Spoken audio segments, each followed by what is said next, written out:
"I sold your car." 4 words, delivered with such casual cruelty that at first I thought I'd misheard my son. "Andrew, what did you say?"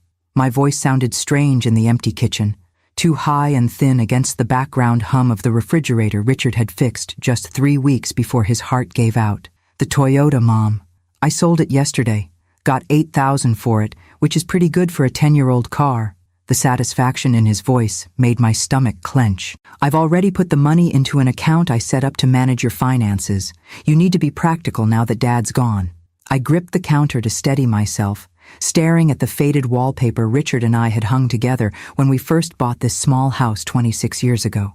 The Toyota had been Richard's pride, a reliable sedan he'd maintained meticulously, teaching me basic maintenance so I'd never be stranded or taken advantage of by unscrupulous mechanics. "But I need that car for work," I managed to say, trying to keep the panic from my voice. "The hospital is across town. There's no direct bus route." Andrew's sigh crackled through the phone, impatient and dismissive. "Mom, be realistic. You're 58. Should you even be working at your age? Besides, the insurance and maintenance would have been too expensive for you on your own." "On my own?" I repeated, the words feeling foreign in my mouth. Richard had been gone for exactly 17 days, and already my son was treating me like an incompetent child rather than a woman who had supported a family and worked full-time for nearly 40 years. "Look, I've researched the bus routes. It'll take you about an hour and 20 minutes each way with one transfer. Earlier start to your day, but the exercise will be good for you." He spoke with the brisk efficiency he used when closing sales deals. "I'll text you the details." "Gotta run. Meeting in 5. The line went dead before I could respond. I stood motionless in my kitchen, still wearing my hospital scrubs after a 12-hour shift, surrounded by casserole dishes and sympathy cards that had arrived after Richard's funeral. The magnitude of what had just happened slowly sank in. My son had sold my only means of transportation without asking me, without even warning me, and he expected me to be grateful.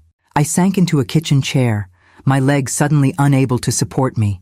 Richard would have known exactly what to say, how to handle Andrew's presumptuousness firmly, but without creating a family rift. Richard had always been the buffer between our son's increasingly materialistic outlook and my more traditional values. But Richard wasn't here anymore. The thought brought fresh grief washing over me, a wave so powerful I had to close my eyes against it. When I could breathe again, I reached for my phone to call Margaret, Richard's oldest friend and our family attorney. If anyone would know what to do, it would be Margaret.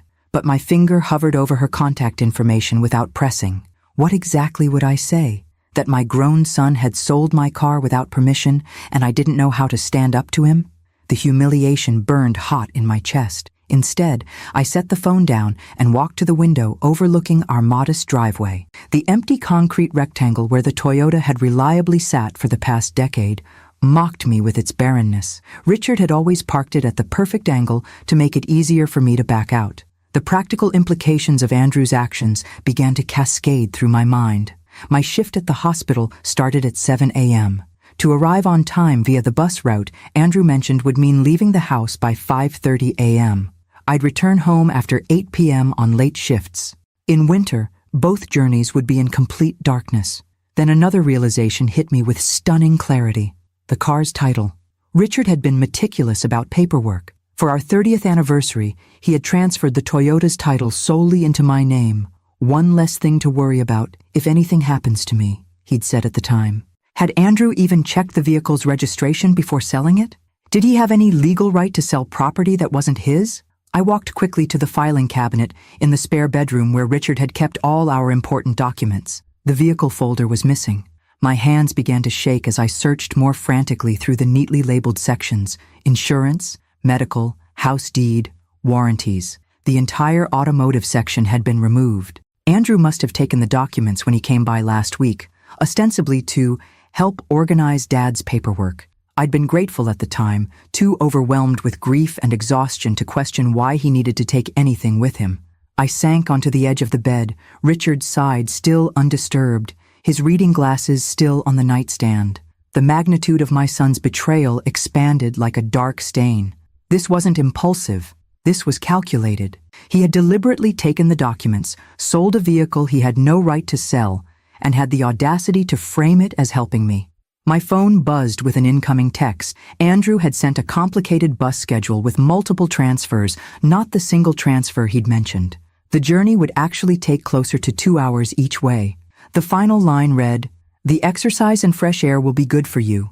We need to schedule a time to go through Dad's tools in the garage too. I can probably get a decent price for them." His tools, Richard's beloved tools, collected over 40 years as a mechanic. The tools he had used to teach neighborhood kids basic car maintenance every summer. The tools that were extensions of his skilled, capable hands. Something shifted inside me then, grief transforming into a cold, clear anger I had never experienced before. Richard wouldn't have wanted me to suffer in silence. He would have expected me to stand up for myself. I picked up my phone again, but this time I didn't hesitate. "Margaret," I said when she answered, "I need your help, and I need to know if there's any way to get into the Toyota's glove compartment without having the car." Margaret arrived at my house 40 minutes later, her silver hair pulled back in its usual no-nonsense bun, a leather portfolio tucked under one arm. At 72, she still practiced law part-time, specializing in elder rights and estate planning. She and Richard had been friends since high school, bonding over a shared love of classic cars and justice in equal measure. "He did what?" she demanded after I explained the situation, her voice rising with indignation. She paced my small living room, the floorboards creaking beneath her sensible shoes. "Andrew sold your car without permission? Without even consulting you?" "He says he put the money in an account he set up for me," I explained, hearing how pathetic it sounded, even as the words left my mouth. Margaret's eyes narrowed. "An account you don't control, I'm guessing? One he has access to?" I nodded, shame warming my cheeks. When had I become this person? This doormat that my own son felt comfortable walking all over? Evelyn. Margaret sat beside me on the sofa, taking my hands in hers. "This isn't just inappropriate, it's illegal. The Toyota was in your name, not his. He had no legal right to sell it. He took all the car documents from Richard's filing cabinet," I said. "I think that's why I needed to get into the glove compartment. Richard always kept duplicates of important papers there." A small smile played at the corners of Margaret's mouth. Richard was always prepared for every contingency. "It drove me crazy in court, but it was what made him such a good mechanic." She squeezed my hands. "But there's something else you should know, Evelyn. Something Richard asked me not to tell you until it became necessary." I felt a chill run through me, despite the warm spring evening. "What is it?" "Richard came to see me about 3 months ago. He'd been having some chest pains." "What?" I interrupted, fresh grief and guilt washing over me. "He never told me." "He didn't want to worry you," Margaret said gently. "You know how he was, always protecting everyone else. The doctor had given him some warnings about his heart, and Richard, he wanted to make sure everything was in order, just in case." She opened her portfolio and removed a sealed envelope with my name written on it in Richard's familiar, precise handwriting. "He asked me to give you this if anything happened to him, and if Andrew started behaving exactly as he is now." My hands trembled as I took the envelope. It felt substantial, containing more than just a letter. "Before you open that," Margaret continued, "we need to focus on getting your car back. Do you know who Andrew sold it to?" I shook my head. "He didn't say, just that he got $8,000 for it." Margaret pulled out her phone. "What's the license plate number?" I recited it from memory. Richard had insisted I always know our plate numbers, VIN, and insurance details. Margaret typed rapidly, then looked up with a triumphant smile. "I still have friends at the DMV. Let me make a call." While she stepped into the kitchen to use her phone, I sat holding Richard's envelope, running my fingers over the neat letters of my name. Even now, nearly 3 weeks after his death, discovering something new from him felt like a lifeline thrown across the void that separated us. Margaret returned, looking pleased. "The car hasn't been re-registered yet. Whoever bought it hasn't completed the paperwork. That gives us an advantage." She sat beside me again. "Now, about that glove compartment. What exactly do you think is in there?" "I'm not sure," I admitted, but Richard was methodical about backups. He always said the glove compartment was the heart of the car's history. "Well, we're going to get that car back," Margaret declared with the confidence that had made her such a formidable attorney. "But first, I think you should read what Richard wanted you to know." With a deep breath, I carefully opened the envelope. Inside was a letter and what appeared to be a small safe deposit box key. "My dearest Evelyn, If you're reading this, two things have happened. I'm no longer with you, and Andrew has started making decisions he has no right to make. I've known for some time that our son has developed values very different from ours. While we raised him to respect people regardless of their wealth or status, he's chosen to measure worth only in dollars and appearances. I've prepared for this possibility. The key enclosed opens safe deposit box U247 at First National on Broadway. Inside, you'll find everything you need to understand what I've been building for us over the past 30 years. But there's something even more important in the Toyota's glove compartment, something Andrew must never find. It contains proof of everything, plus an envelope you'll need to take to Margaret immediately. I'm sorry I kept secrets from you, my love. I wanted to protect you from worrying, and I wanted to be sure everything was perfectly in place before I shared it all. I thought I had more time. Know that every decision I made was out of love for you, and hope for Andrew to eventually become the man we raised him to be, not the man he currently is. All my love, always, Richard. I looked up at Margaret, tears blurring my vision. What was he building for us? What secrets? Margaret's expression was gentle but determined.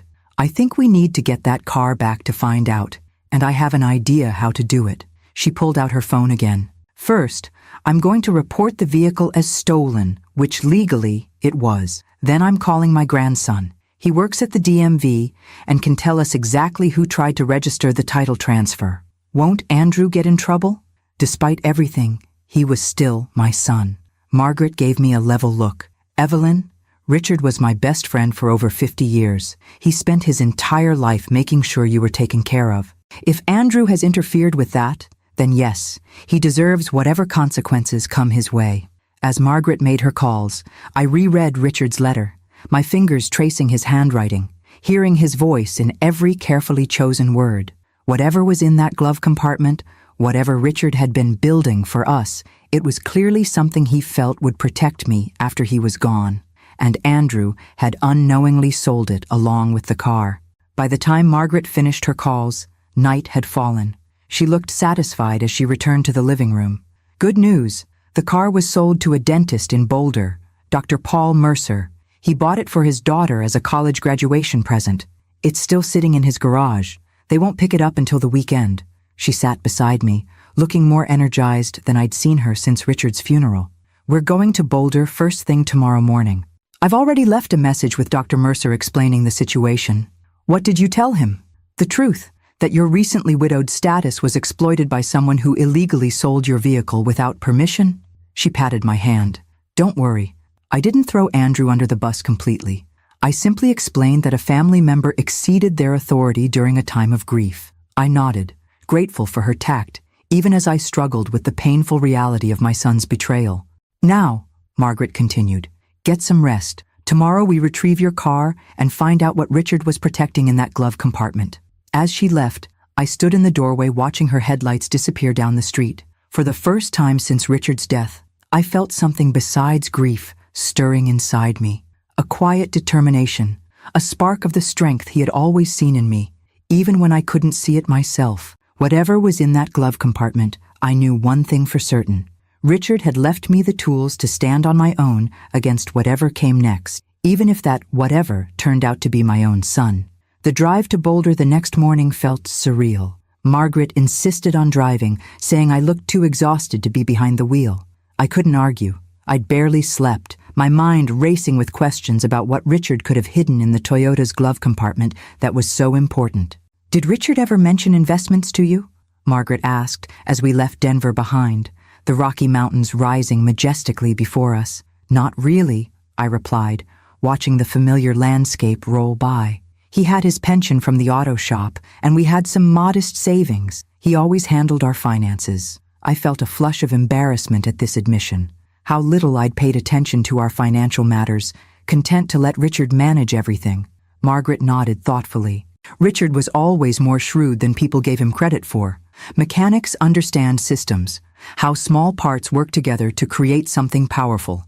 He applied that thinking to everything. The suburban sprawl of Denver gradually gave way to the more open approach to Boulder. We pulled up to an impressive house in a well-established neighborhood, the kind of place that spoke of old money and quiet prosperity. Doctor, Mercer was waiting for us in his driveway, a tall man with kind eyes and a concerned expression. Beside him stood a young woman I assumed was his daughter, looking uncomfortable in the morning sunlight. "Mrs. Winters," he greeted me, extending his hand. "I'm so sorry about this situation. Had I known the circumstances of the sale, I never would have purchased the vehicle." "Thank you for understanding," I replied, shaking his hand.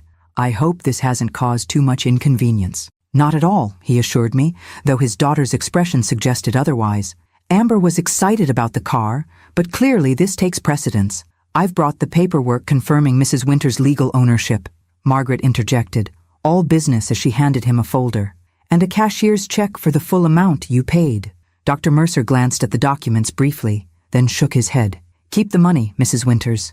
This was an illegal sale. I couldn't in good conscience accept payment." "Dad!" his daughter protested, but fell silent at his stern look. "Consider it my contribution to setting things right," he continued. "I lost my wife 3 years ago. I understand how vulnerable that time can be." His kindness brought unexpected tears to my eyes. "Thank you," I managed. "The car's in the garage," he said, leading us around the side of the house. I was impressed by its condition. "Whoever maintained it did an exceptional job." "My husband," I said softly. "He was a mechanic." Dr. Mercer nodded appreciatively as he opened the garage door. And there it was, our Toyota, looking exactly as it had when it sat in our driveway for all those years. The sight of it, this tangible connection to Richard, made my heart clench. "The keys," Dr. Mercer said, handing them to me. "Everything should be as it was when I purchased it." I thanked him again, and after a few more formalities guided by Margaret's legal expertise, we were in the Toyota heading back toward Denver. I sat in the driver's seat, breathing in the familiar scent that still held traces of Richard's aftershave. "Are you going to open it?" Margaret asked, nodding toward the glove compartment. My hands trembled slightly as I pressed the button. The compartment opened smoothly, revealing several neatly organized items: the car's manual, registration documents, and a sealed manila envelope with, "For Evelyn, urgent," written across it in Richard's handwriting. "Should I?" I hesitated, glancing at the road ahead. "Pull over," Margaret suggested. "Whatever's in there, you'll want to give it your full attention." I found a scenic overlook just outside Boulder and parked, the mountains providing a majestic backdrop to this moment of truth. With a deep breath, I opened the envelope. Inside was a USB drive, a letter, and several legal documents. I unfolded the letter first. "Evelyn, if you're reading this, I'm gone, and something has happened that made you need to retrieve these documents urgently. I'm guessing it involves Andrew. He's been showing concerning signs for years now, becoming more focused on appearances and status than the values we tried to teach him." The enclosed USB drive contains complete records of what I'm about to explain. The short version is this. For the past 30 years, I've been investing in real estate throughout Denver. What began as a small opportunity with my first bonus at the auto shop has grown into something substantial. Very substantial. The properties are all held by Winter Mechanics LLC, a company registered solely in your name, though I've managed it. The portfolio currently includes 17 residential properties and 4 commercial buildings, including the Aspen Heights luxury apartments. I gasped, looking up at Margaret. "Aspen Heights? That's where Andrew lives." She nodded, unsurprised. "Keep reading." "Yes, Evelyn, our son has been paying $2,800 monthly rent to a company you own without realizing it. I never told him because I wanted him to make his own way, not rely on family connections for special treatment. The total portfolio value as of last month was approximately $4.7 million, with monthly income of $78,000 after expenses and management fees. All of this is yours. Everything is already in your name legally. My attorney Margaret has all the necessary documentation at her office, but I kept these backups in case Andrew tried to interfere after my death. I've seen how he looks at the house, at your car, at my tools, calculating their value rather than their meaning. The management company that handles day-to-day operations is Reliable Properties. Ask for Susan Chen. She's expecting your call if something happens to me. The password for the USB drive is Evelyn9964 Winter. I'm sorry I kept this from you. I wanted to surprise you when I finally retired next year. We were going to travel, donate to those mechanics scholarships we always talked about, live the life we'd worked so hard for. Remember how strong you are, my love, how capable. You've always been the heart of our family, And now you have the resources to live exactly as you choose. All my love, Richard. I stared at the letter, reading it 3 times to make sure I understood. The modest life we'd lived, the careful budgeting, Richard's insistence on handling the finances, all while he built a multi-million-dollar real estate empire. For us, for me. You knew, I said to Margaret, not accusingly, but with sudden understanding. She nodded. I helped him set it up legally. He swore me to secrecy until you needed to know. She smiled sadly. Richard wanted to protect you from Andrew's increasingly materialistic outlook. He saw it coming years ago, how Andrew might try to control you financially after Richard was gone. I looked down at the other documents in the envelope, property deeds, account statements, contact information. All evidence of a life Richard had built in parallel to the one we shared openly. Why wouldn't he tell me? I whispered, emotions colliding inside me. Gratitude, confusion, grief, love. He wanted to handle all the complex parts first, Margaret explained gently. Make it turnkey for you. And honestly, Evelyn, he worried you might let something slip to Andrew before everything was properly secured. The truth of this stung, but I couldn't deny it. I had always made excuses for Andrew's behavior, always tried to see the best in him, even as Richard grew increasingly concerned about his values. What do I do now? I asked, feeling overwhelmed by this new reality. Margaret's expression turned determined. First, we secure these documents in my office safe. Then we call Susan at the management company. And then, she added with a gleam in her eye, we decide exactly how you want to handle Andrew. I looked out at the mountains Richard and I had hiked so many times over our decades together, feeling his presence more strongly than at any moment since his death. He had built all this for me, created security and independence I never knew I had. And Andrew had tried to send me on a 2-hour bus commute, selling my car without permission, planning to sell Richard's beloved tools for quick cash. For the first time since Richard's death, I felt something beyond grief taking root inside me. Determination, strength, a clarity of purpose that would have made my husband proud. Let's go, I said, starting the Toyota's engine. We have work to do. Margaret's office was nothing like the sleek corporate spaces Andrew frequented. Housed in a converted Victorian near downtown Denver, it featured worn leather furniture, floor-to-ceiling bookshelves, and a distinct absence of pretension. Yet as I sat across from her desk, watching her secure Richard's documents in an old-fashioned safe, I understood that real power often resided in such unassuming places. Susan Chen is expecting your call, Margaret said, handing me her office phone. I suggest putting it on speaker so I can help with any technical questions. Susan answered on the second ring, her voice crisp and professional. Mrs. Winters, I've been expecting your call. Let me first say how sorry I am about Richard's passing.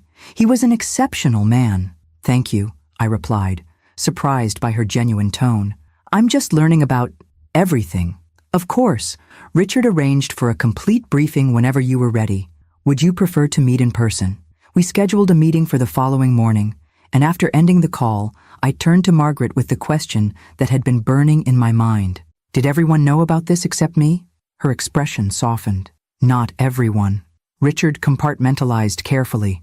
Susan knows you own the properties but doesn't know you weren't actively involved. The tenants only know Reliable Properties as their management company.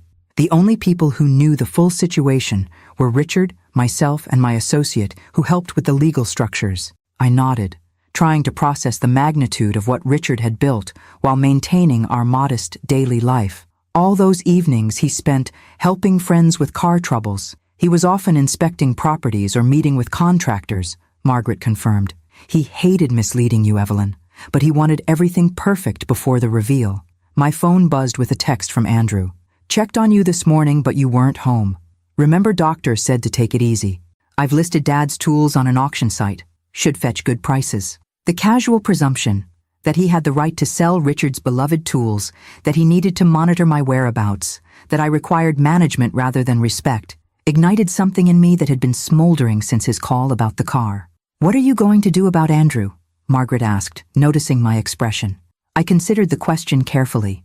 The revelations of the day had shifted everything, transforming me from the grieving widow Andrew thought he could control into the owner of the very apartment building where he lived. The power dynamic had completely reversed, yet wielding that power carelessly would make me no better than him. I need time to think, I said finally. This isn't just about teaching Andrew a lesson. It's about helping him become the person Richard and I raised him to be, not who he's chosen to become. Margaret smiled approvingly. Richard always said you were the moral compass of the family. That afternoon, I returned home with the Toyota parked proudly in its usual spot. I half expected Andrew to call immediately, demanding explanations, but my phone remained silent. Either he hadn't discovered the car's return, or he was formulating his response. I used the quiet hours to explore the USB drive Richard had left, entering the password on my laptop with trembling fingers. The drive contained meticulous records of every property purchase, renovation, rental income, and investment decision over 3 decades. Spreadsheets showed how Richard had started with a single small rental house purchased for $42,000 in 1992, gradually building the portfolio through careful reinvestment of profits. What struck me most were the personal notes Richard had included with each property file, his hopes for how each investment would improve our future, observations about neighborhood developments, even sketches for renovations he'd designed himself. This wasn't just a financial enterprise. It was a labor of love. One folder was simply labeled Evelyn's Dreams. Inside were detailed plans for all the things we'd talked about doing someday, when we could afford them. Traveling to Italy to see the art I'd always admired, establishing scholarships for young mechanics from underprivileged backgrounds, renovating our modest house while keeping its character intact. Richard had been actively planning for these dreams to become reality. Tears streamed down my face as I realized the depth of his love and foresight. While I'd assumed we would always live our modest, comfortable life until traditional retirement, Richard had been building a different future, one where financial constraints wouldn't limit our ability to make a difference or enjoy our later years. The doorbell interrupted my emotional exploration. I closed the laptop and wiped my eyes before opening the door to find Andrew standing on the porch, his expression a mixture of anger and confusion. "The car is back," he stated flatly, looking past me toward the kitchen as if expecting to find answers there. "Want to explain how that happened?" I took a deep breath, channeling the strength I'd felt in Margaret's office. "I think you're the one who owes me an explanation, Andrew. You sold property that wasn't yours to sell." He blinked, momentarily thrown by my direct approach. This wasn't the acquiescent mother he was accustomed to. "I was trying to help you streamline, Mom. That car was too expensive for you to maintain on your own. The car that Dad maintained himself at minimal cost? The car that's fully paid for? That car?" I held his gaze steadily. Andrew shifted uncomfortably. "The insurance alone is $63 per month," I finished for him. "Well within my budget, as you would know if you'd bothered to ask instead of making decisions about my life without my input." "Look," he said, adopting the condescending tone he often used when he thought he was being patient. "You're grieving. You're not thinking clearly about practical matters. Dad always handled the finances, and now I'm handling them," I interrupted firmly, starting with reclaiming my illegally sold vehicle. His face flushed. "How did you even know who bought it? I never told you. I have resources you don't know about, Andrew." The statement was mild, but landed with unexpected weight. "Now, I believe you've also listed your father's tools for sale without consulting me?" "They're just gathering dust in the garage," he protested. "They could fetch a few $1,000s that you need more than sentimental clutter." Each dismissive word about Richard's prized possessions, the tools that had supported our family for decades, strengthened my resolve. But I maintained my composure, remembering that my goal wasn't to punish Andrew, but to correct his course. "I need you to remove those listings immediately," I said calmly. "Those tools are not for sale, and we need to have a longer conversation about boundaries and respect, but not today. I have an early meeting tomorrow." "A meeting? What meeting?" The confusion on his face might have been comical under different circumstances, the idea that his mother might have important business apparently inconceivable to him. "That's not your concern," I replied simply. "But I do need the details of the account where you deposited the money from selling my car. Since you've been reimbursed by the buyer, that money belongs to me." Andrew stared at me as if I'd started speaking a foreign language. "Mom, what's gotten into you? Since when do you talk like this?" "Since I decided to honor your father's memory by standing up for myself," I answered truthfully. "Now, the account details, please." Something in my tone must have conveyed that I wouldn't be backing down. After a moment of tense silence, Andrew pulled out his phone, forwarded the account information to me, and left with a confused backward glance that suggested he was reevaluating everything he thought he knew about his grieving, supposedly helpless mother. As I watched him drive away in his luxury SUV, I felt neither triumph nor vindication, only a calm certainty that I was finally standing in my own power, exactly as Richard had always seen me. Tomorrow would bring the meeting with Susan Chen and a fuller understanding of my new reality. But today had already brought something equally valuable, the first step toward reclaiming not just my car, but my voice. Reliable Properties occupied the entire top floor of a brick building in downtown Denver. I felt distinctly out of place as I rode the elevator up in my simple navy dress, the one I'd worn to Richard's funeral. Margaret had offered to accompany me, but this felt like something I needed to do alone. My first step into the new life Richard had prepared for me. Susan Chen met me at the elevator doors. She was younger than I'd expected, perhaps mid-40s, with an efficient demeanor softened by genuine warmth in her eyes. "Mrs. Winters," she greeted me, extending her hand. "It's a pleasure to finally meet you in person. Richard spoke of you often, and with great admiration." I followed her through a modern office space where a dozen or so employees worked at sleek desks. None of them gave me a second glance, just another client visiting their boss. If only they knew I owned the company that employed them. Susan's corner office offered panoramic views of downtown Denver and the mountains beyond. She gestured for me to take a seat at a small conference table where folders were already arranged in neat stacks. "Richard prepared extensively for this transition," she explained, sitting across from me. "He updated these briefing materials every quarter, ensuring you would have current information whenever it became necessary." I nodded, unable to speak past the sudden tightness in my throat. Even in death, Richard was taking care of me, anticipating my needs before I knew them myself. "Where would you like to begin?" Susan asked gently. "With an overview, I suppose," I managed. "I'm still trying to comprehend the scope of all this." She opened the first folder, revealing a map of Denver with properties highlighted in different colors. The Winter Mechanics portfolio currently includes 17 residential properties and 4 commercial buildings spread strategically across the metropolitan area.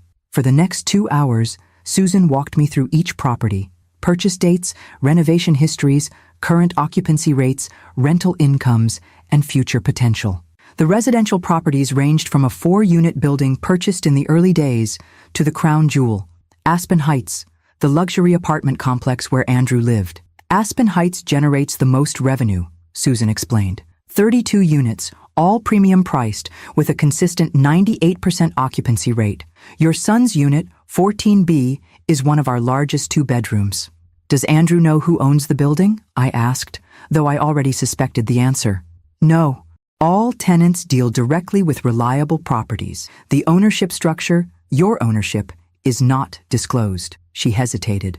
"Richard was quite specific about maintaining that separation, especially regarding your son."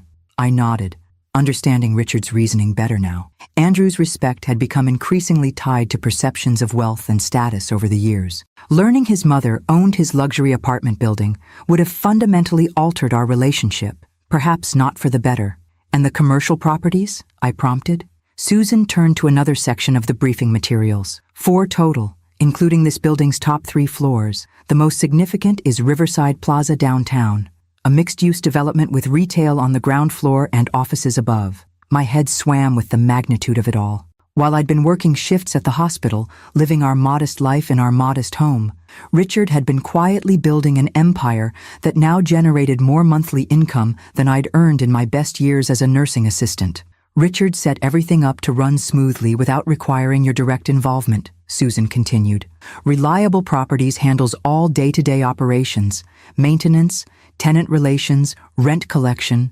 Our quarterly management fee is 8% of gross rental income, slightly below market rate." "And my role in all this?" I asked. "As owner, you have final authority on major decisions, property acquisitions or sales, significant renovations, rent adjustments beyond standard annual increases." She smiled. "But as Richard often said, the beauty of the system is that it doesn't require your constant attention unless you want to be more involved." By the time we finished reviewing the materials, afternoon light slanted through the windows. Susan closed the final folder and looked at me expectantly. It's overwhelming, I admitted. Understandably so. Richard built something remarkable, but he did it incrementally over decades. She hesitated before adding, he was so excited about finally sharing it with you. He'd planned a surprise trip to Italy next year, where he was going to tell you everything. Italy, where I'd always dreamed of seeing the Renaissance art I'd only experienced through books and documentaries. The trip had been on my someday list for our entire marriage. There's one more thing, Susan said, reaching into her desk drawer. She pulled out a small box and handed it to me. Richard left this with me about a month ago. He said if anything happened to him, I should give it to you during our first meeting. The box was wrapped in simple blue paper, my favorite color. With trembling fingers, I removed the wrapping to find a jewelry box inside. Opening it revealed a beautiful gold pendant in the shape of a key, studded with small diamonds. A note tucked inside read, "You've always held the key to my heart. Now you hold the keys to our future. Use them wisely, my love." Richard's tears blurred my vision as I fastened the necklace around my neck. It felt both like a final gift and a passing of responsibility, Richard entrusting me with the fruits of his decades of careful work. "What would you like to do next?" Susan asked, after giving me a moment to compose myself. The question hung in the air, pregnant with possibilities I'd never imagined having. I could sell everything and travel the world. I could move into a luxury apartment like Andrew's. I could donate to causes Richard and I had always supported, but could never afford to help substantially. But as the initial shock began to fade, one thought crystallized with perfect clarity. Richard hadn't built all this just for financial security. He'd created options, the freedom to make choices based on values rather than necessity. "I need time to process everything," I said finally. "But there is one immediate matter. My son, Andrew, the tenant in 14B at Aspen Heights." Susan nodded, her expression carefully neutral. "Yes, I understand his lease is month to month." When she confirmed this, I continued, "I'd like to review the terms, and I'd like to know if there have been any issues with him as a tenant." Susan hesitated before answering. "Your son has been prompt with payments. However, there have been multiple complaints from neighbors about noise, parking violations, and what the building manager described as a generally entitled attitude toward staff. This didn't surprise me. Andrew had always expected special treatment, a tendency that had only worsened as his career in sales advanced. "I see," I said, my decision solidifying. "Please don't make any changes to his situation yet, but I would like to schedule a property tour of Aspen Heights tomorrow, if possible. As the new active owner, I should familiarize myself with all the properties, starting with the most significant." Susan's slight smile suggested she understood perfectly what I was considering. "Of course, Mrs. Winters. I'll arrange everything. The building manager, Mr. Patel, will be delighted to show you around." As I left Reliable Properties that afternoon, the gold key pendant resting against my chest, I felt a strange mixture of grief and possibility. Richard was gone, but he'd left me with more than just financial assets. He'd given me the power to reshape relationships that had become distorted over time, particularly with our son. The question now was how best to use that power, not for revenge or petty satisfaction, but for something Richard would have valued more, helping Andrew find his way back to the values we'd tried to instill in him throughout his childhood. Tomorrow's visit to Aspen Heights would be the first step in a careful recalibration that had been long overdue. Aspen Heights stood in one of Denver's trendiest neighborhoods, its sleek glass and steel facade reflecting the morning sunlight. As I parked the Toyota in the visitors section, deliberately choosing to drive myself rather than arrive in the company car Susan had offered, I tried to see the building through fresh eyes. This wasn't just my son's apartment complex anymore. It was my property, part of Richard's legacy to me.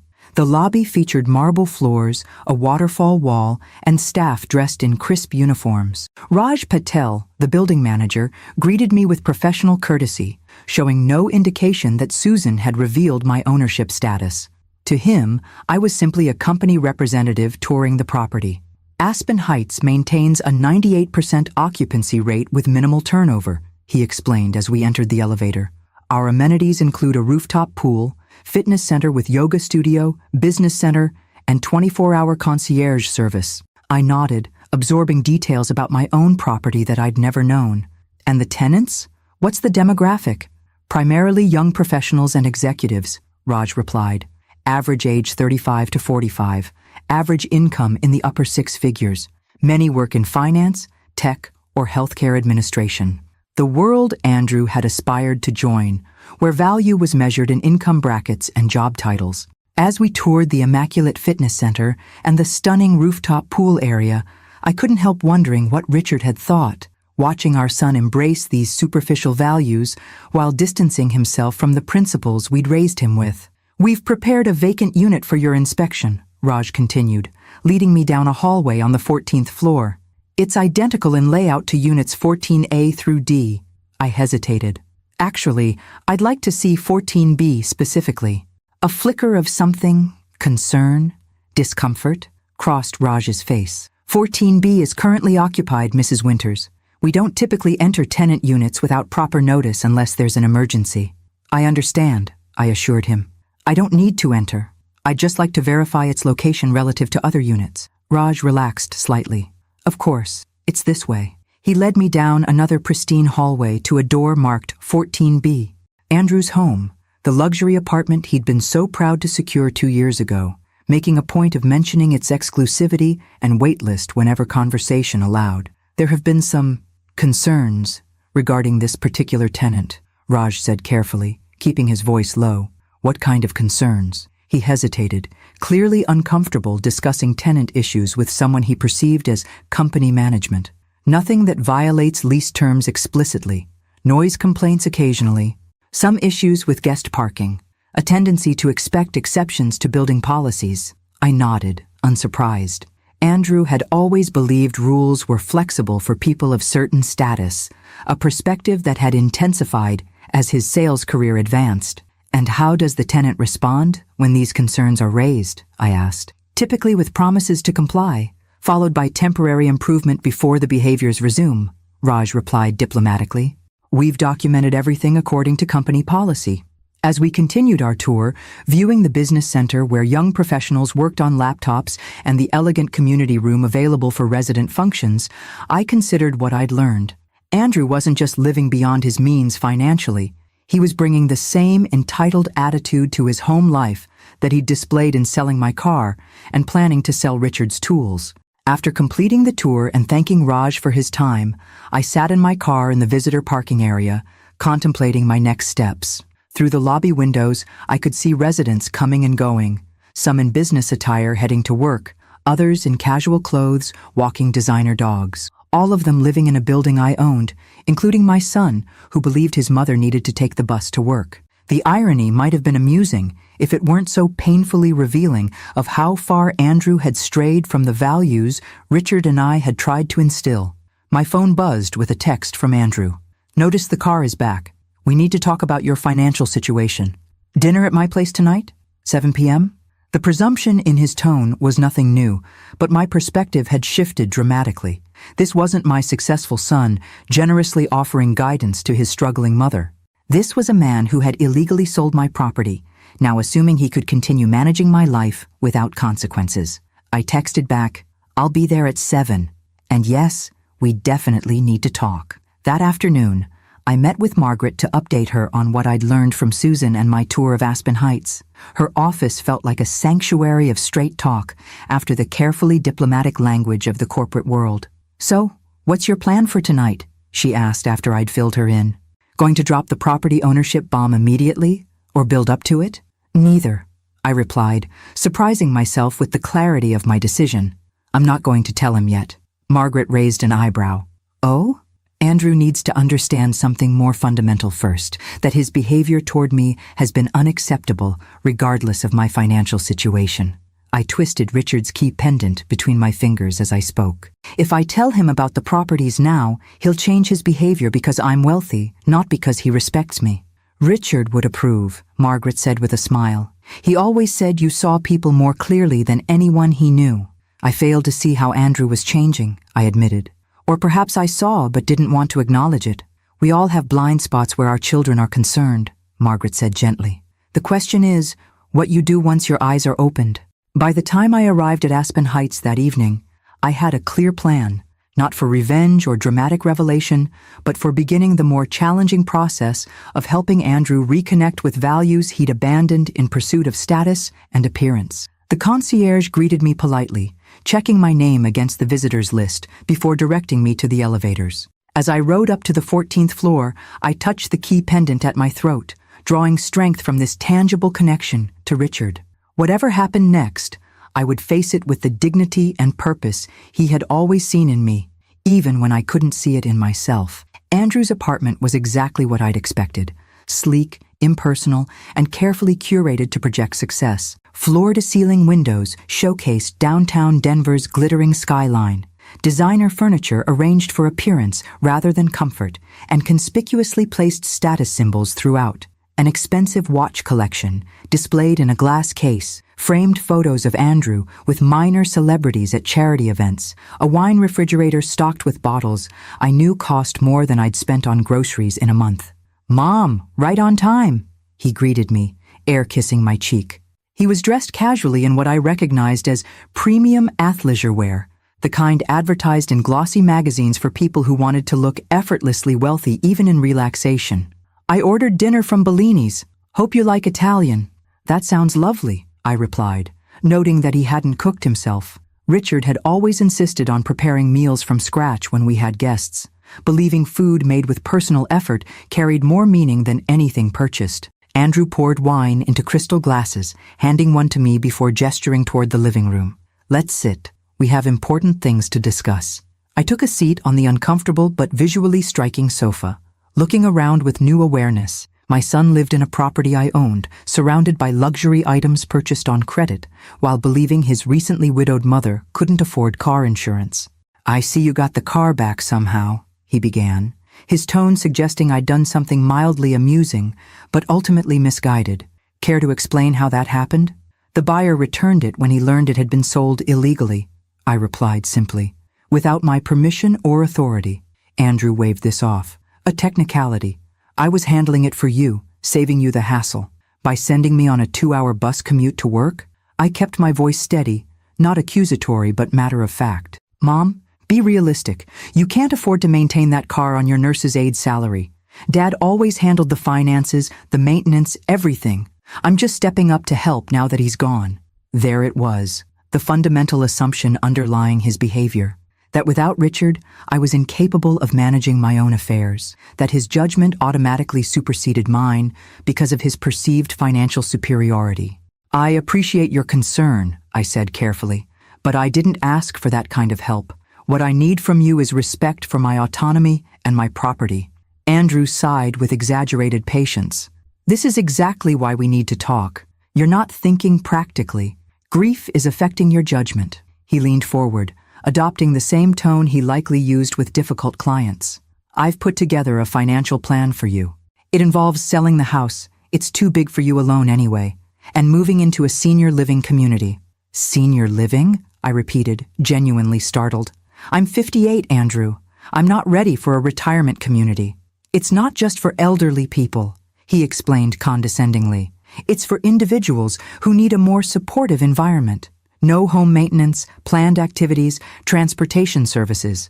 The doorbell interrupted what was clearly a rehearsed pitch. Andrew excused himself to accept the food delivery, returning with several containers of upscale Italian takeout. As he plated pasta and salad with practiced efficiency, I considered how to proceed. The temptation to reveal my financial situation immediately, to see the shock on his face when he realized I owned this very building, was strong but ultimately unproductive. "I've already found a suitable community," Andrew continued as we began eating. "Morningside Gardens. It's modest but adequate for your needs. The sale of the house should cover the entry fee, and your pension will handle the monthly costs if you're careful."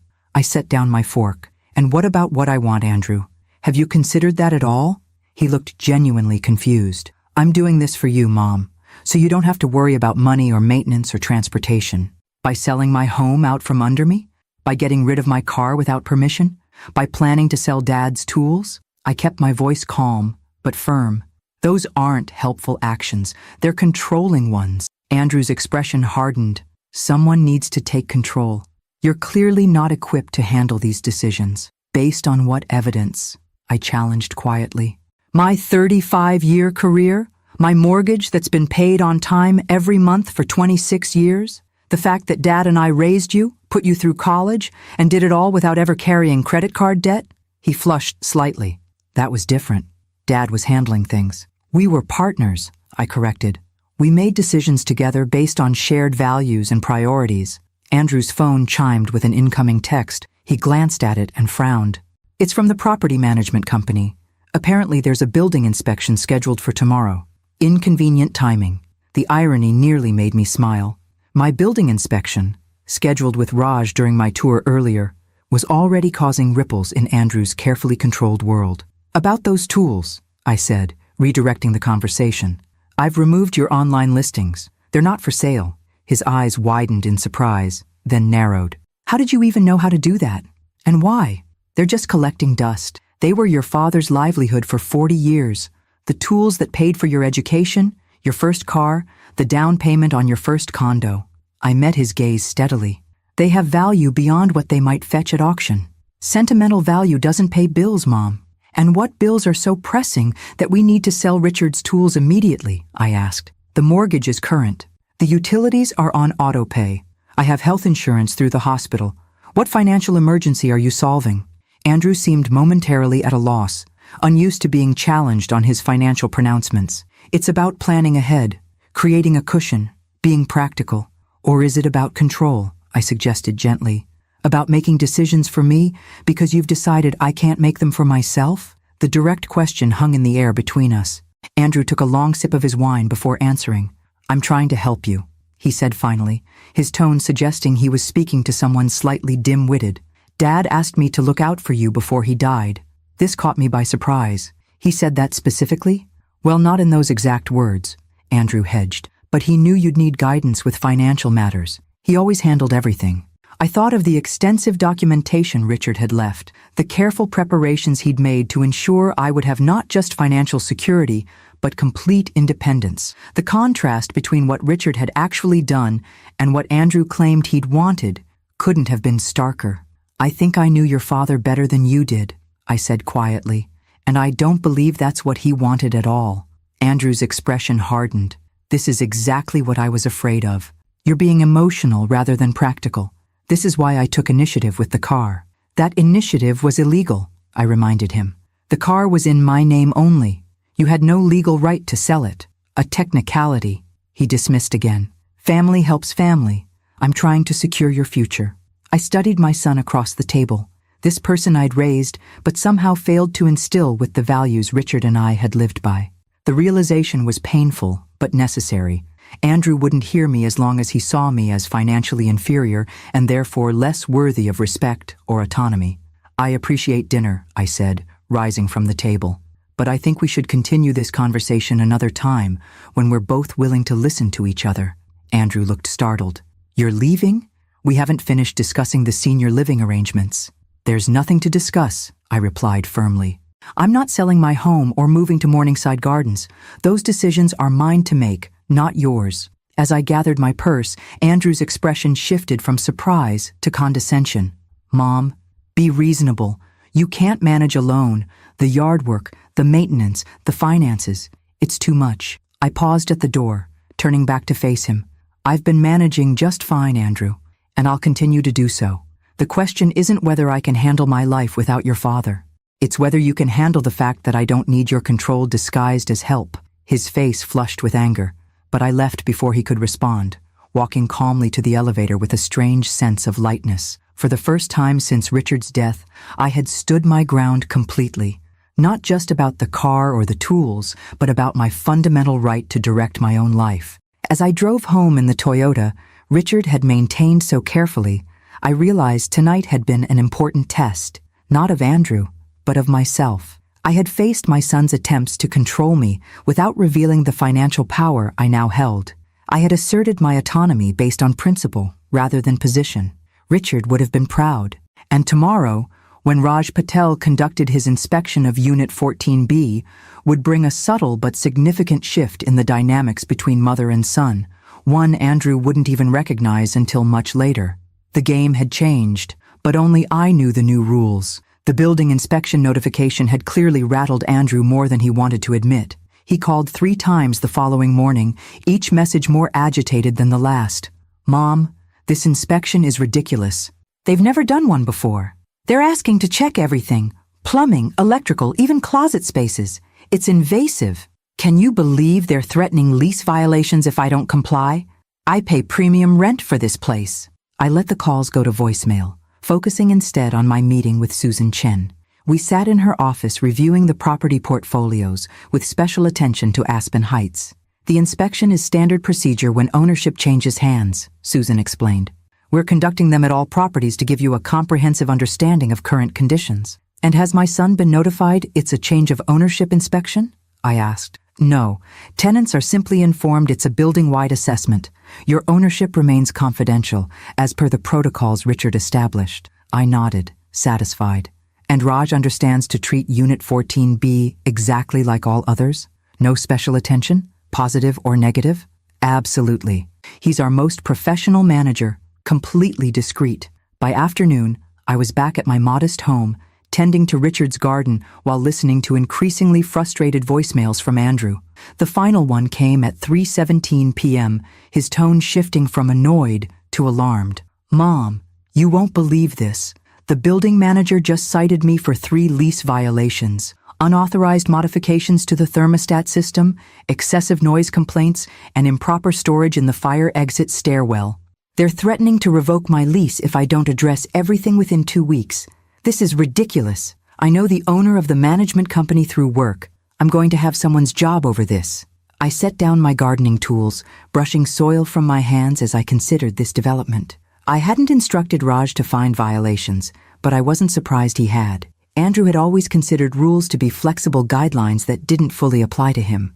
My phone rang again. Margaret this time. "Your son just called my office," she said without preamble. "He wants me to draft a complaint letter to Reliable Properties about harassment and selective enforcement. Apparently there's been an inspection." I couldn't help laughing. "Did you tell him you represent me? Not him?" "I simply said I'd need to check for conflicts of interest before I could advise him," which is technically true. Her tone turned serious. "How long are you planning to maintain this charade, Evelyn? The longer it continues, the more complicated the eventual revelation becomes." She had a point. My initial instinct to withhold information about my ownership of Andrew's building had made sense as a way to assess his attitude without the complicating factor of my newfound wealth. But extending the deception much longer might undermine the ultimate goal, helping Andrew reconnect with values beyond material success and status. "I'll tell him soon," I promised. "But I need him to understand something fundamental first, that his behavior has been unacceptable regardless of my financial situation." "Well, he's certainly getting a taste of his own medicine with this inspection business," Margaret observed. "Sometimes natural consequences are the most effective teachers." After we hung up, I checked my watch. Andrew would be finishing work soon. It was time for the next phase of what I'd begun to think of as Operation Perspective Adjustment. I drove to Aspen Heights, timing my arrival to coincide with the end of Raj's workday. He greeted me professionally in the lobby, offering a leather portfolio. "The complete inspection report for Unit 14B, Mrs. Winters, as requested. I've highlighted the actual violations versus the cosmetic issues." "Thank you, Raj." "And the tenant's response?" "Initially argumentative, followed by attempts to establish social connections that might override the violations. Raj's neutral expression didn't change, but a slight tightening around his eyes suggested this wasn't an unusual experience with Andrew. When those proved unsuccessful, he indicated he would address the issues under protest. I nodded, unsurprised. "Please continue treating Unit 14B exactly like any other apartment. No preferential treatment, but no targeted enforcement either. Just standard protocols." "Of course, Mrs. Winters." As Raj departed, I settled into one of the elegant lobby chairs with the inspection report, making myself visible in the main entrance where residents returning from work would pass by. The violations were legitimate. Andrew had installed an unauthorized smart thermostat system that interfered with the building's central HVS, accumulated multiple noise complaints from neighbors, and was storing his expensive mountain bike in the emergency stairwell rather than the designated storage areas. Right on schedule, Andrew strode through the lobby doors at 5:45 p.m., his attention focused on his phone. He nearly walked past, before registering my presence. "Mom?" He stopped abruptly, confusion evident on his face. "What are you doing here?" I closed the portfolio calmly. "Waiting for you, actually. I thought we might continue our conversation from last night." His expression darkened. "This isn't a good time. I'm dealing with a ridiculous situation with the building management. Some power-tripping inspector cited me for completely minor issues. Like storing your bike in the fire exit stairwell?" I asked innocently. Andrew's eyes narrowed. "How did you know about that?" "You mentioned lease violations in your voicemail," I reminded him. "It seemed like a likely issue, given your tendency to prioritize convenience over rules." He dismissed this with an impatient gesture. "The point is, they're suddenly enforcing obscure regulations that nobody follows. It's targeted harassment. Or perhaps it's consistent rule enforcement that you're not used to experiencing," I suggested mildly. "Because you typically expect exceptions." Andrew stared at me, genuinely baffled by this perspective. "Whose side are you on?" "I'm your son." "I'm on the side of fairness, Andrew. The same rules should apply to everyone, regardless of their perceived status or connections." Several residents passed through the lobby, nodding respectfully to Andrew. He clearly enjoyed being recognized, standing a little straighter, his expression shifting to one of casual importance. "Let's not discuss this here," he said finally. "Come up to my place." As we rode the elevator to the 14th floor, I considered how differently Andrew moved through the world compared to his father. Richard had commanded genuine respect through integrity, skill, and consistent treatment of everyone he encountered. Andrew cultivated the appearance of importance, adjusting his behavior based on what he thought people could do for him. In his apartment, Andrew immediately poured himself a whiskey without offering me anything. The inspection had clearly rattled him more than he wanted to admit. "I don't understand why you're here," he said bluntly. "Did you come to lecture me about following rules? Because that's rich coming from someone who can't even manage basic finances without help." The condescension in his tone strengthened my resolve. "Actually, I came to return these. I removed a set of keys from my purse. They're the spare keys to the house that you took without asking. And to let you know I've changed the security code." Andrew blinked in surprise. "You're overreacting. I needed access to help organize Dad's things." "You needed to ask permission first," I corrected. "Just like you needed my permission before selling the car or listing Richard's tools for sale." "This is ridiculous," he muttered, draining his whiskey. "You're behaving irrationally. First the car, now the house keys. What's next?" "Next is a clear boundary," I said calmly. "You don't make decisions about my property, my finances, or my living arrangements without my explicit consent. Not because you're trying to help, not because you think you know better. My life, my choices." Andrew stared at me as if I'd started speaking a foreign language. This assertive, boundary-setting mother was completely unfamiliar to him. "Dad would be disappointed in how you're handling this," he said finally, reaching for what he clearly thought was his strongest argument. "He knew you'd need guidance." I touched the key pendant at my throat, drawing strength from it. "Your father believed in me more than anyone ever has. He trusted my judgment, my resilience, and my ability to manage whatever came my way." For a brief moment, uncertainty flickered across Andrew's face, the first crack in his absolute conviction that he understood his father's wishes better than I did. "Look, I know this is a difficult time," he said, his tone softening into something practiced and patronizing. "Grief makes people resistant to change. How about we table the senior living discussion for now and focus on smaller steps? Maybe a financial advisor to help organize Dad's pension and your accounts." I studied my son, this person I'd raised but somehow failed to instill with the values Richard and I had lived by. The realization was both painful and clarifying.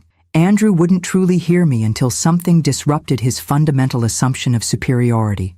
"I don't need a financial advisor," I said simply, "and I don't need you to manage my life. What I need is for you to address those lease violations before you jeopardize your housing situation." His expression hardened again. "So that's it? You came all the way here to throw this inspection business in my face and reclaim some house keys?" "No," I replied, rising to leave. "I came to establish boundaries and to suggest you might apply the same critical thinking to your own behavior that you're so quick to apply to building management. Rules exist for reasons, Andrew, even for people who think they're special." As I left his apartment, I felt neither triumph nor vindication, only a quiet certainty that I was finally standing in my own power, exactly as Richard had always seen me. The full revelation of my financial situation would come soon enough. But first, Andrew needed this lesson in perspective that no amount of money could teach. 3 days after the inspection, I received an unexpected visitor at my door. Andrew stood on the porch, looking uncharacteristically disheveled, his usual polished appearance replaced by casual clothes and an expression of genuine confusion. "We need to talk," he said without greeting. "Something strange is happening." I invited him in, noting the dark circles under his eyes and the nervous energy in his movements as he paced my small living room. "The building management company called me in for a meeting yesterday," he began. "Not just about the violations. Those are minor. I've already addressed them. This was different." He ran a hand through his hair, a gesture so reminiscent of Richard that it made my heart ache. "They're raising my rent by 30% when my lease renews next month." "That seems significant," I observed, keeping my expression neutral, despite knowing exactly why this was happening. Susan had consulted me about adjusting Andrew's artificially low rent to match market rates, a correction I had approved. "It's outrageous. I've been a tenant for 2 years. My unit isn't any different from when I moved in." He stopped pacing to look at me. "But that's not even the strangest part. When I tried to leverage my connections, mention the executives I know through work, the manager said something bizarre." "What did he say?" I asked, genuinely curious about Raj's response. "He said, ownership has specifically reviewed your situation and determined that market-appropriate rates should apply regardless of tenant connections or status." As if someone had specifically discussed me. Andrew's brow furrowed. "It feels personal, like someone's targeting me." The irony was almost painful. For the first time, Andrew was experiencing what so many others did, the impartial application of rules without special consideration for his perceived importance. And he found it not just frustrating, but incomprehensible. "Maybe it is personal," I suggested. "Maybe someone noticed how you expect preferential treatment and decided to apply standard policies instead." Andrew stared at me. "Whose side are you on?" "I came here for support, not criticism. I'm on the side of fairness." I repeated my words from our previous conversation. "Why should you pay less than your neighbors for the same apartment?" "Because that's how the world works," he exclaimed, exasperated. "It's about who you know, the relationships you cultivate. I've spent years building professional connections. And you think those connections should entitle you to pay less rent than someone without them? How is that fair?" He looked at me as if I were being deliberately obtuse. "Life isn't fair, Mom. Dad understood that. It's why he worked so hard to give us advantages." The mischaracterization of Richard's values sparked something in me. "Your father believed in earning what you received through honest work and treating people with equal respect regardless of their status. He never sought special treatment or advantages based on connections." Andrew scoffed. "That's why he remained a mechanic his whole life, instead of leveraging his skills into management or ownership. He lacked ambition." The dismissive assessment of Richard's life choices, spoken so casually in the home we had built together, crystallized exactly why this lesson was necessary. Andrew had completely lost sight of what truly constituted success and value. "Your father," I said carefully, "was exactly where he wanted to be, doing work he found meaningful and honorable. That you measure his life by his title or income says more about your values than his achievements." Something in my tone must have penetrated, because Andrew's expression shifted from dismissive to uncertain. He glanced around the modest living room with its comfortable but worn furniture, family photos covering the walls, bookshelves filled with well-read volumes. "I just want what's best for both of us," he said finally, his voice less certain. "A better life than this, financial security, status that opens doors. And you assume I don't have those things because they don't look the way you expect them to," I observed. "That says a great deal about how you measure worth, Andrew." He sank onto the sofa, suddenly looking exhausted. "I don't understand what's happening lately. First the car situation, then the inspection, now this rent increase. It's like the universe is conspiring against me. Or perhaps it's simply removing the special treatment you've come to expect," I suggested. "Showing you what life is like for people who don't believe they're entitled to exceptions." Andrew looked up sharply. "You've changed, Mom. Since Dad died, you're different. Harder, more critical." "Not harder," I corrected. "Clearer, about my boundaries, my values, and what I'm willing to accept from others, including you." An uncomfortable silence settled between us. For perhaps the first time in his adult life, Andrew was confronting the possibility that his worldview, where status trumped character and connections superseded rules, might not be universally shared or accepted. "So what am I supposed to do about the rent increase?" he asked finally.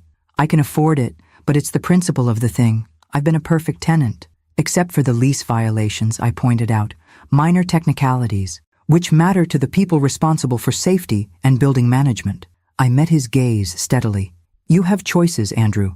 Pay the market rate like everyone else, find a less expensive apartment, or make a genuine case based on your actual tenancy record, rather than who you know." He seemed to truly consider this for a moment, before his expression hardened again. "This feels like I'm being taught some kind of lesson, and I don't appreciate it." "Sometimes life does that," I agreed. "Teaches lessons we didn't sign up for, but might need nonetheless." Andrew stood abruptly. "I should go. Clearly I'm not going to get the support I expected here." As he moved toward the door, he paused by the side table where a new framed photo stood, Richard in his workshop, surrounded by the tools Andrew had tried to sell, his face alight with the joy of creation and service. "Dad would have helped me with this," Andrew said quietly. "He would have made some calls, found a solution. Your father would have expected you to handle the consequences of your choices with integrity," I corrected gently, "and to consider that perhaps paying the same rent as everyone else is simply the right thing to do." After Andrew left, I sat in Richard's favorite chair, running my fingers over the worn armrests where his hands had rested for so many years. The conversation had been difficult but necessary, the first time I'd directly challenged Andrew's entitled worldview without hiding behind politeness or maternal accommodation. My phone buzzed with a text from Susan. "Tenant of 14B has requested a follow-up meeting to discuss rent adjustment. How would you like us to proceed?" I considered my options carefully. The easy path would be to reveal my ownership now, using financial power to force Andrew's respect. But that would teach him the wrong lesson. That money, not character, was what truly mattered. "Proceed with standard protocols," I texted back. "No exceptions, no special treatment, but document all interactions carefully."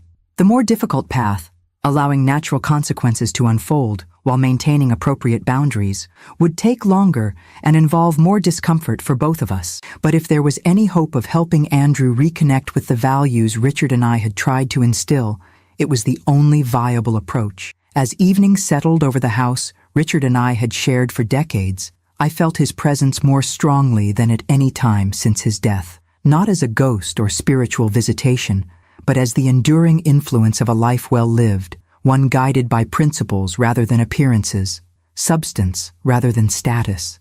"I'm trying," I whispered to the empty room, "to honor what you built, to stand in my own strength, and to help our son find his way back to what truly matters." No answer came, of course, but as I touched the key pendant at my throat, I felt a quiet certainty that I was on the right path, not just for myself, but for Andrew as well.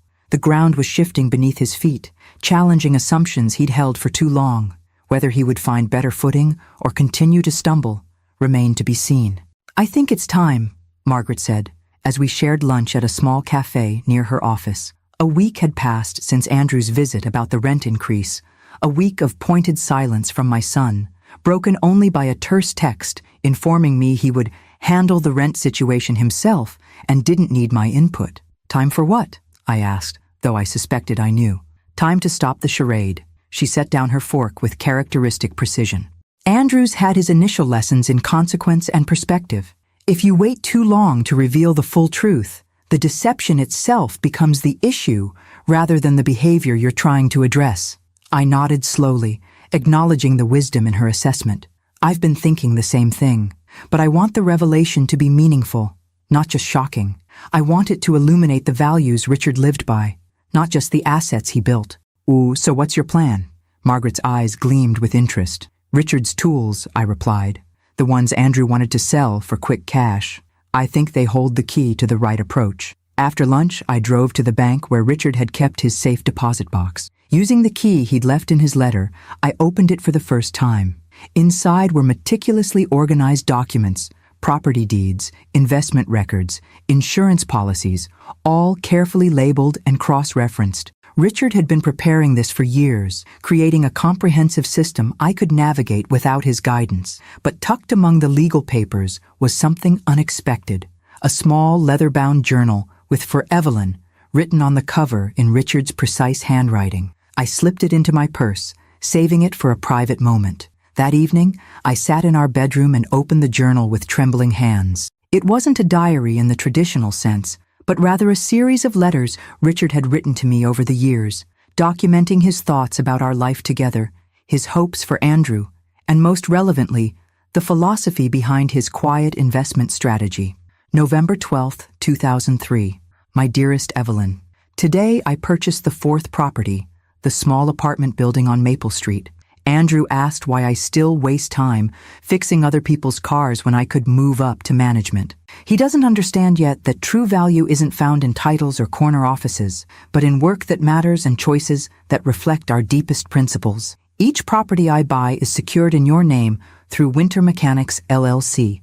Not for tax advantages or liability protection, though those exist, but because everything I build is meant for you, for us, to create freedom of choice rather than obligation to others' expectations. I hope someday Andrew will understand that wealth isn't meant to elevate us above others, but to eliminate the pressures that might otherwise force us to compromise what matters most. Money should purchase freedom to live by our values, not replace them with hollow status. All my love, Richard. Tears blurred my vision as I read entry after entry, spanning nearly 3 decades. Richard's voice reaching out from beyond death, affirming the very lessons I was now trying to teach our son. The final entry, dated just 2 weeks before his heart attack, hit me with particular force. April 3, 2023. My dearest Evelyn, the doctor's news today wasn't good. My heart is weaker than we thought. I've accelerated the final preparations, ensuring everything is properly structured for your security. Margaret knows what to do if things progress more quickly than we hope. I worry most about Andrew. He's built his identity on external markers of success while missing the deeper satisfaction of living with integrity and purpose. My greatest hope is that he'll eventually recognize what truly constitutes a life well lived. Not accumulation or status, but contribution and character. My tools, the ones he's always viewed as just old equipment, represent this philosophy better than anything else I own. Each one has helped create something of value, repair what was broken, build what was needed. They're not just implements, but embodiments of the principles I've tried to live by. If I don't get the chance to show him this myself, perhaps someday you can help him see that the most valuable things I leave behind aren't properties or investments, but the example of measuring worth by contribution rather than acquisition. All my love, always, Richard. I closed the journal, Richard's final written words etching themselves into my heart. The revelation was both painful and illuminating. He had known his time was limited, had accelerated his preparations while shielding me from worry, and had held out hope for Andrew's eventual understanding of what truly mattered. The path forward crystallized with perfect clarity. Richard's tools would indeed be the key, not just as physical objects, but as embodiments of the values they represented. The next morning, I called Susan Chen with specific instructions regarding Andrew's upcoming rent negotiation meeting. Then I dialed Andrew's number. "Mom?" He sounded surprised to hear from me after a week of silence. "Is everything okay?" "Everything's fine," I assured him. "I was wondering if you could come by the house tomorrow evening. There's something important I need to discuss with you." "If this is about the rent situation, I've got it handled," he said, defensive edge returning to his voice. "I have a meeting with management tomorrow afternoon." "It's not about your apartment," I said truthfully. "It's about your father's tools." Confusion replaced defensiveness. "The tools? I thought you said they weren't for sale." "They're not, but they're more important than either of us realized. Please, Andrew, 6 o'clock tomorrow?" After a moment's hesitation, he agreed. I spent the next day preparing, carefully arranging Richard's workshop exactly as he had left it. Tools methodically organized on pegboards and in drawers, projects in various stages of completion positioned around the space, the small TV in the corner where he would watch baseball games while working on particularly long repairs. When Andrew arrived, I met him at the door, dressed not in my usual casual clothes, but in the crisp button-down shirt and jeans that had been my standard attire during the years I had worked alongside Richard in his shop before taking the hospital position. "Come in," I greeted him. "Thank you for coming." He followed me through the house with visible apprehension. "What's this about, Mom? Your message was pretty cryptic." "I want to show you something your father left," I explained, leading him toward the detached garage that had served as Richard's workshop for decades. "Something I think you need to see to understand recent events." The familiar scent of metal, oil, and wood greeted us as I opened the workshop door, the sensory signature of Richard's domain that brought an unexpected lump to my throat. Andrew paused in the doorway, his expression flickering with what might have been reluctant nostalgia. "Dad's shop," he murmured. "It looks exactly the same." "Because it matters exactly as it is," I replied, moving to the workbench where I had placed Richard's journal and a specific set of tools. "These tools aren't just implements, Andrew. They built our life together, paid for your education, maintained our home, served our community." Andrew shifted uncomfortably. "I know they meant a lot to Dad. More than that." I picked up a well-worn wrench, Richard's favorite. "This tool alone has probably generated tens of thousands of dollars over the years, not through its resale value, but through its purposeful use in Richard's skilled hands." I gestured around the workshop. "Your father could have sold these tools years ago and taken a management position like you suggested. He had multiple offers, but he chose to remain a mechanic because he valued creation and service over status or title." Andrew's defensive posture softened slightly. "What does this have to do with whatever you wanted to discuss?" "Everything." I handed him Richard's journal. "Before you read this, there's something you should know. Something that will change how you understand your father, our family, and recent events in your life." Andrew took the journal with visible confusion. "What are you talking about? Your father wasn't just a mechanic, Andrew. That was his passion and profession, but not his only skill." I took a deep breath. While working with his hands and charging fair prices that ordinary people could afford, Richard was also quietly building something else, something he kept private for specific reasons. Building what?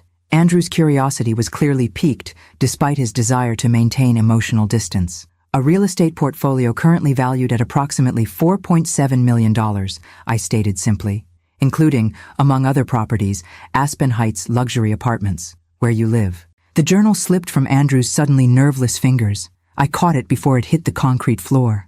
"That's not possible," he whispered. "Dad was a mechanic. We lived like this." He gestured around at the modest workshop. "We lived according to our values," I corrected gently. "Comfort without ostentation, security without status seeking, purpose beyond accumulation. These were choices, Andrew, not limitations." His eyes widened as understanding began to dawn. "You're saying Dad owned my building? That you own it now?" "Winter Mechanics LLC owns it," I confirmed. "A company Richard established 30 years ago, registered solely in my name from the beginning. The same company that owns 16 other residential properties and 3 commercial buildings throughout Denver." Andrew sank onto Richard's workshop stool, his worldview visibly crumbling. "The inspection, the rent increase, that wasn't coincidence." "No," I acknowledged. "After you sold my car without permission, I discovered what Richard had built for us, including the fact that you've been paying below-market rent in a building I own while suggesting I take the bus to work because I couldn't afford car insurance." The stark reality of his actions laid bare in this new context rendered Andrew momentarily speechless. I placed the journal gently on the workbench beside him. "This contains your father's thoughts about what he was building and why, his hopes for both of us, his concerns about the values you were embracing." I touched his shoulder lightly. "I'll give you privacy to read it. Take as long as you need." As I turned to leave, Andrew found his voice. "Mom, we'll talk after you've read it," I said quietly. "Some truths need to be absorbed before they can be discussed." I left him in the workshop, surrounded by the tools he had tried to sell, tools that represented everything Richard had valued and everything Andrew had gradually dismissed in pursuit of status and appearance. The revelation was complete. Now, the more difficult work would begin, helping my son find his way back to the values that truly constituted his father's legacy.